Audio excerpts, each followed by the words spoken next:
All right, UB40's music might just make you want to pour a glass of red, red wine. Yeah, you don't want to hear me sing, do you? My apologies, I couldn't help myself, though. Such a catchy song.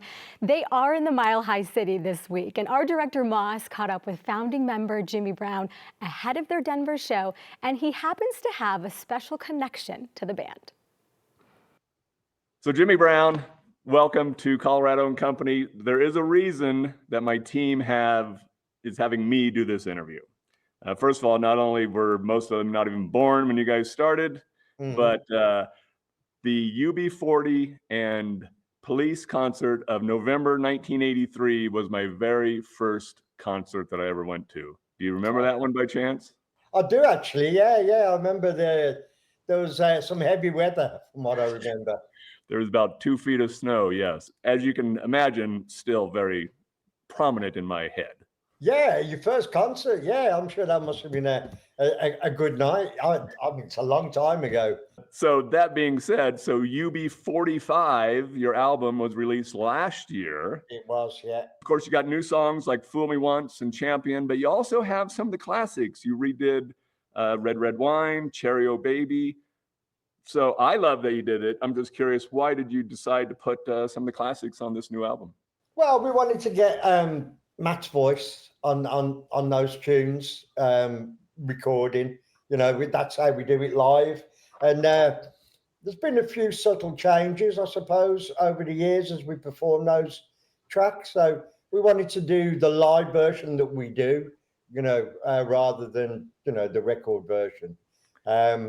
So we wanted to get Matt's voice on it and wanted to do, we didn't change things very much, really.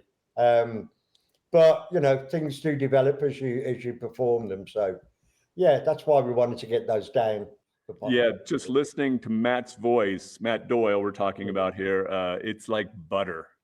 Yeah. Wow. He's been with you now for about 5 years, right? Yeah, he has, 5 years. And, I mean, he's in the family. You know, he's our percussionist's nephew. So we've tried to keep things in the family if we possibly can, you know.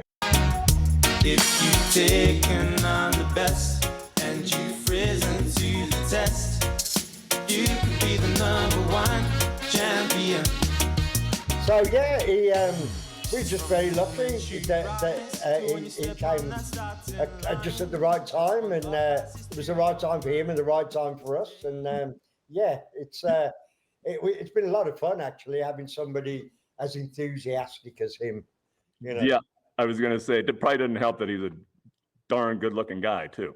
Absolutely, yeah. He's got a bit of a Jude Law look about him. Yeah, he definitely does. So yeah, the ladies spends most of his time on tour surrounded by middle-aged women. Who all think he's lovely. But you're also multi-generational now with Matt Campbell, Robin's son, joining you, and so you and Earl and Norman must have seen him grow up, right? Absolutely, yeah. It's kind of weird still because obviously, you know, we remember when they were in nappies. So yeah, it is. But we've got a lot of kids between us. A hell of a lot of kids between us.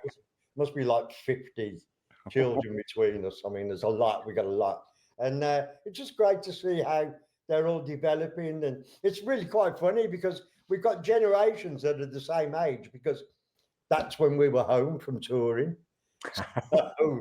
So obviously the conception was, you know, in between tours. Your current tour is called the Relentless Tour. Yeah. I'm sure there's a reason behind that title. Well, it's you're on the road, and that's what it's like in America when you're on the road. It is relentless. I think we did 22,000 miles on the road last year, or it might have been the year before. That's what being on the road in America is like. You know, you spend a lot of time on the bus, a lot of time traveling, and yeah, it's feeling relentless already. We're about halfway through, but it's quite a grueling schedule, but you know, we love it. So. Well, good. Well, we love that you're doing it, and you're going to be here in Denver on the 17th, Wednesday. And I read a previous interview with you. Now, when you guys are playing live, you are going to give the fans what they want, right? Oh yeah, absolutely. Yeah, we're not like some bands that refuse to do what made them popular, or do, a explorations in jazz version of, their famous single. I hate that. We tried to make it sound like the record. We're not going to. So we will be playing the hits, that's for sure. But we're also going to be playing some new stuff as well, because we're not just sort of a heritage kind of cabaret band. We're Oh, no. We're No, doing new material all the absolutely. time. Red, red wine. Well, Jimmy, thank you for the time for here. I just have one more question. You guys have been doing this since 1978. Yeah. So over all those years, just how much red wine have fans given you? Gallons, many vats, barrels of wine over the years, of course. Yeah. Well, I can't wait to see you on Wednesday. For me, 42 years later, it'll be great. Brilliant. Okay. Thank you, Jimmy. Okay, thank you. Memories won't go. Oh, that was awesome. Thanks, Moss. You can catch UB40 tomorrow at the Paramount Theater. Get your tickets now, ub40.global.